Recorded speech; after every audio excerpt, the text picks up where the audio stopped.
Hi friends, இப்பொழுது நாம் பரிக்காரல் என்ற ஊருக்கு சென்று கொண்டிருக்கிறோம்.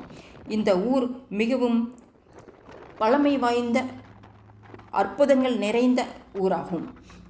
அதை பற்றி நாம் மேலும் தெரிந்து கொள்வோம். இது மிகவும் பிரபலமான நரசிம்ம க்ஷேத்திரமாகும். இது 1000-2000 ஆண்டுகள் பழமையானது என்று அறியப்படுகிறது. ஹிரண்ய சம்ஹாரத்திற்கு பிறகு நரசிம்மரின் கோபத்தை குறைப்பதற்காக மகாலட்சுமி தேவி அவரை தழுவியபடி காட்சியளிப்பது இக்கோவிலில் ஒரு சிறப்பு அம்சமாகும். புராண கதைகள். பரிக்காரல் லக்ஷ்மி நரசிம்ம சுவாமி கோவில் ஒரு பழமையான கோவில். விருத்தாச்சலத்தை சேர்ந்த வசந்தராஜா என்பவரால் கட்டப்பட்டது. இந்த இடம் விருத்தாச்சலத்தை தலைநகராக கொண்ட வசந்தராஜ மன்னனால் ஆளப்பட்டது. இந்த மன்னன் நரசிம்மருக்கு கோவில் கட்ட விரும்பினான்.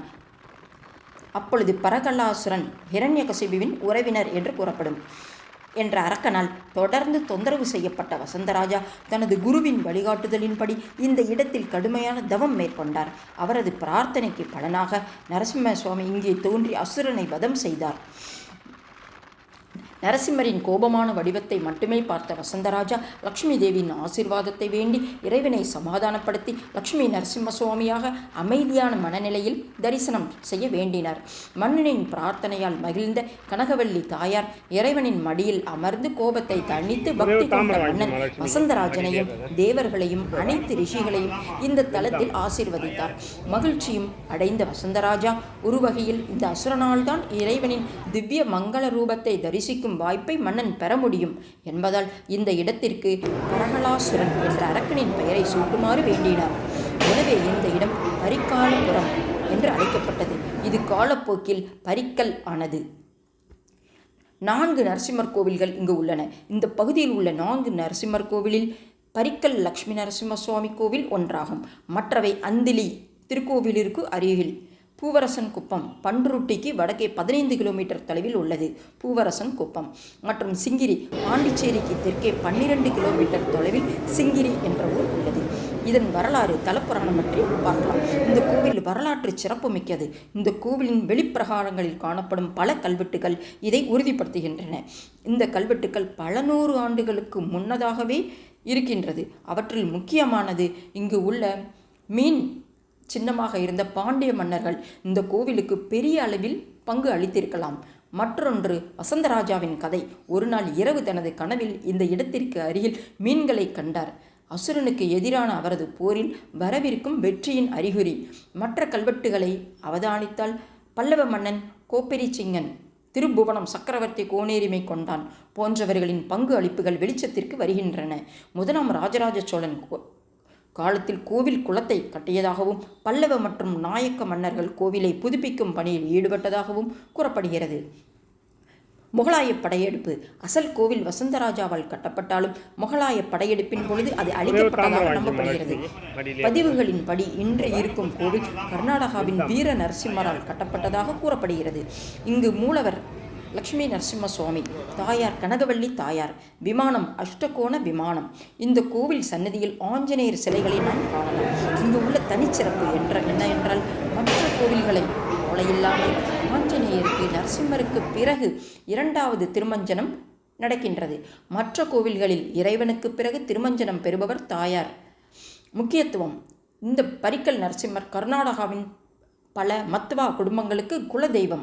இக்கோவிலில் பிரார்த்தனை செய்தால் கடன்கள், எதிரிகள், நோய்கள் போன்ற அனைத்து துன்பங்களும் நீங்கும்.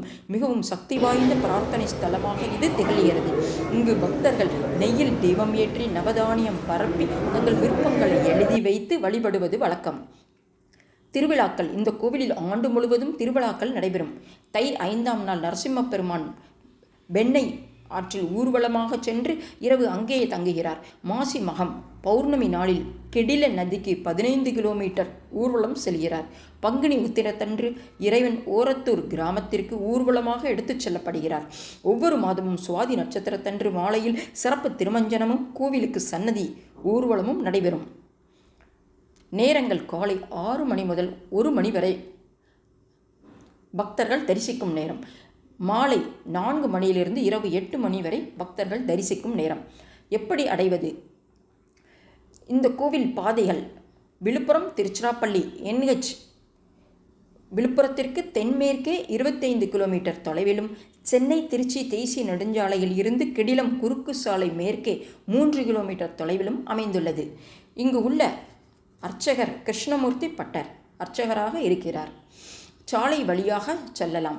மெட்ராஸ், விழுப்புரம், உளுந்தூர்பேட்டை, திருச்சி ஜிஎஸ்டி தேசிய நெடுஞ்சாலையில் விழுப்புரத்திற்கு பிறகு 21 கிலோமீட்டர் தொலைவில் கெடிலம் சந்திப்பில் இறங்கவும், பரிக்கல் மற்றும் கெடிலம் சந்திப்புக்கு இடையே 30 ஷேர் ஆட்டோக்கள் இயங்குகின்றன. தலா 5 ரூபாய் கெடிலம் சந்திப்பில் இருந்து ஆட்டோ 30 to 40 வசூலிக்கப்படும். மற்றும் மெட்ராஸ், விழுப்புரத்திலிருந்து காரில் பயணம் செய்தால் கெடிலம் குறுக்கு சாலைக்கு சற்று முன்பு வலதுபுறம் மேற்கு நோக்கி சென்று ரயில் பாதையை கடந்து கோவிலை அடையலாம். ரயில் பாதையிலிருந்து சுமார் 2 கிலோமீட்டர் தொலைவில் இந்த கோவில் உள்ளது. ரயில் மூலமும் செல்லலாம். விழுப்புரம் மற்றும் விருத்தாச்சலத்தில் இருந்து வரும் பயணிகள் பரிக்கல் ரயில் நிலையத்தில் நின்று செல்லும்.